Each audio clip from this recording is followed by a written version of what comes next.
nakakaapekto pa rin ang habagat sa Luzon at western section ng Visayas. Yung habagat po natin kahapon and generally ngayon is hindi po ganun kalakas kung i-compare po natin sa habagat natin ng first half po ng last week. Kaya po nasilayan pa rin natin yung haring araw ng umaga hanggang tanghali. Ngunit dahil prevailing pa rin po yung habagat natin, generally mga pag-ulan po is mararanasan nga natin ngayong hapon at gabi and possible din po sa madaling araw. Posible pa din yung periods of heavy rainfall, kaya pag-iingat pa rin para sa ating mga kababayan. And also, nakita po natin yung trend ng habagat natin ngayon maging sa mga susunod na araw ay palakas po or posible tayong magkaroon muli ng another strong habagat episode. Kaya po ngayon, na-expect natin possible na yung mga occasional rains or posible po yung hanggang sa mga malalakas na pagulan for the area of Ilocos Sur, La Union, Pangasinan at Zambales maging sa area din po ng Bataan. And possible din po na meron tayong mga periods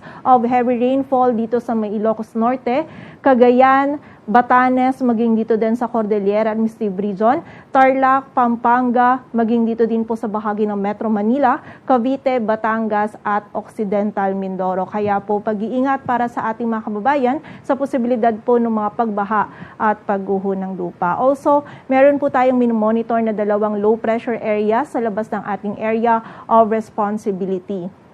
Unahin po natin itong low pressure area 08E, huling namataan sa line 2,395 kilometers east-northeast ng extreme northern Luzon. Unlikely po itong maging isang ganap na bagyo and palayo din po yung movement nito dito sa ating area of responsibility. And kanina namang 2 p.m., meron po tayong namataan naman na isa pang circulation or low pressure area galing dito sa mga cloud cluster silangan ng Luzon, Visayas area. Huli pong lokasyon nito is 1,385 kilometers east of Central Luzon. Sa ngayon, nasa labas pa po ito ng ating area of responsibility. Ngunit sa mga susunod po na oras or likely mamayang gabi is papasok na din po ito sa loob ng PAR. Also, posible din po itong ma-develop at maging isang ganap na bagyo sa mga susunod na araw at ang susunod po na pangalan natin ay Neneng. In terms of TC development mo, meron tayong 2 scenario.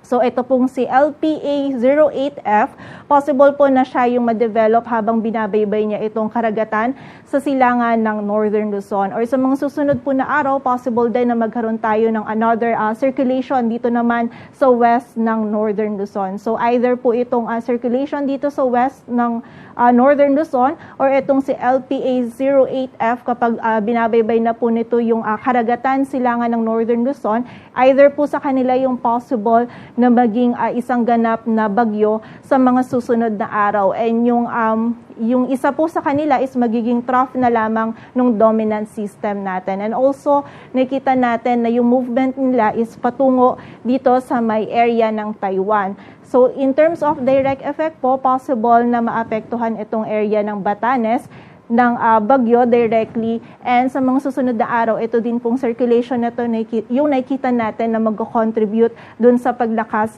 ng habagat. So again, continuous monitoring po tayo and patuloy na magantabay sa updates na ipapalabas ng Pag-asa. At kaugnay nga po na nakikita natin na paglakas po ng habagat sa mga susunod na araw, today hanggang tomorrow afternoon, possible po yung 50 to 100 millimeters of rainfall dito sa may Ilocos Sur, La Union, Benguet, Pangasinan at sa area ng Zambales. While tomorrow afternoon naman hanggang Tuesday afternoon, mas marami na po yung areas na ina-expect natin na makakaranas ng mga malalakas po na pag-ulan. 50 to 100 millimeters of rainfall pa din sa Ilocos Sur, La Union, Benguet, Pangasinan, Zambales, Bataan, Cavite, Batangas, Occidental Mindoro, maging sa area din ng Antique. And by Tuesday afternoon naman to Wednesday afternoon, possible din po yung 50 to 100 millimeters of rainfall sa Ilocos Sur, La Union, Benguet, Pangasinan, Zambales, Tarlac, Pampanga, Bataan, Cavite, Batangas, Occidental Mindoro at sa bahagi din po ng Antique. So nakita po natin simula po bukas hanggang Wednesday, posible po na mas malakas yung habagat natin and mas madami din po yung pag-ulan or yung mga paulan na dala nito. Kaya doble ingat po at pagiging alerto para sa ating mga kababayan sa posibilidad ng mga pagbaha at pagguho ng lupa.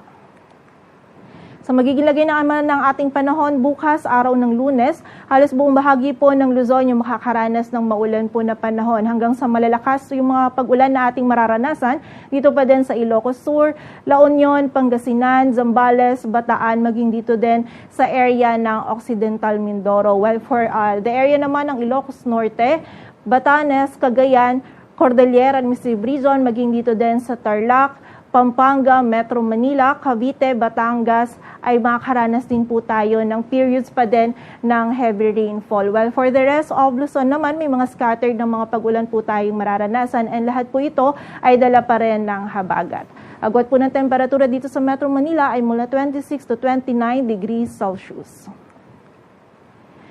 Dito naman sa bahagi ng Palawan, maging sa Western Visayas, may mga scattered na pag-ulan na din po tayong mararanasan na dala po ng habagat. Kaya again, pag-iingat po para sa ating mga kababayan. While for the rest of Visayas naman, maging dito din sa area ng Mindanao, magiging bahagya maulap hanggang sa maulap po yung ating kalangitan, but possible pa din yung mga isolated na mga pag-ulan, dala pa rin ng habagat at ng localized thunderstorms. Agwat po ng temperatura sa Cebu ay mula 26 to 32 degrees Celsius at sa Davao naman ay 26 din to 32 degrees Celsius.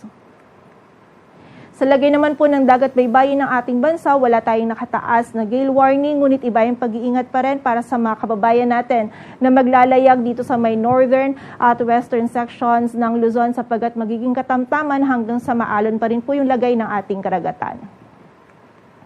At para naman sa 3-day outlook ng mga key cities ng ating bansa, in the next 3 days mula Tuesday hanggang Thursday, habagat pa rin po yung nakikita natin na magdudulot ng mga pag-ulan for most area of Luzon at saka sa ilang bahagi din po ng Visayas. So dito sa Metro Manila at Legazpi City, magiging maulap din po yung ating kalangitan.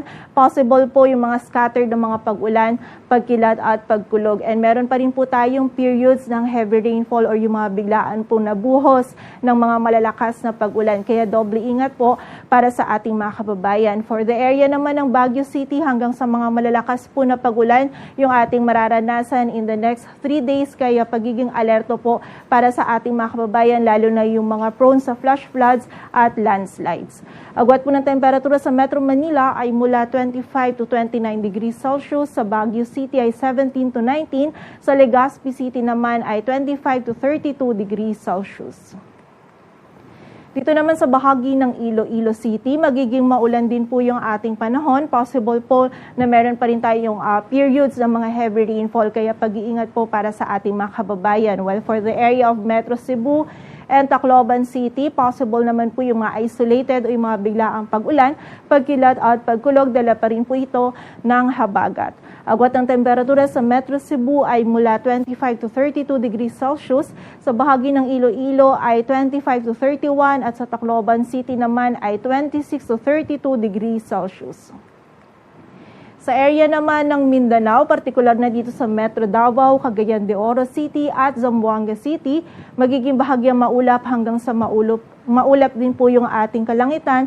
Though pag-iingat din po sa ating mga kababayan dahil medyo mataas din po yung heat index sa ilang areas po sa Mindanao. And possible pa rin po though maliit yung chance ng mga isolated ng mga pag-ulan, pagkilat at pagkulog dulot ng localized thunderstorms. Agwat po ng temperatura sa Metro Davao ay mula 25 to 33 degrees Celsius. Sa Cagayan de Oro City ay 24 to 33. Sa Zamboanga City naman ay 24 to 34 degrees Celsius.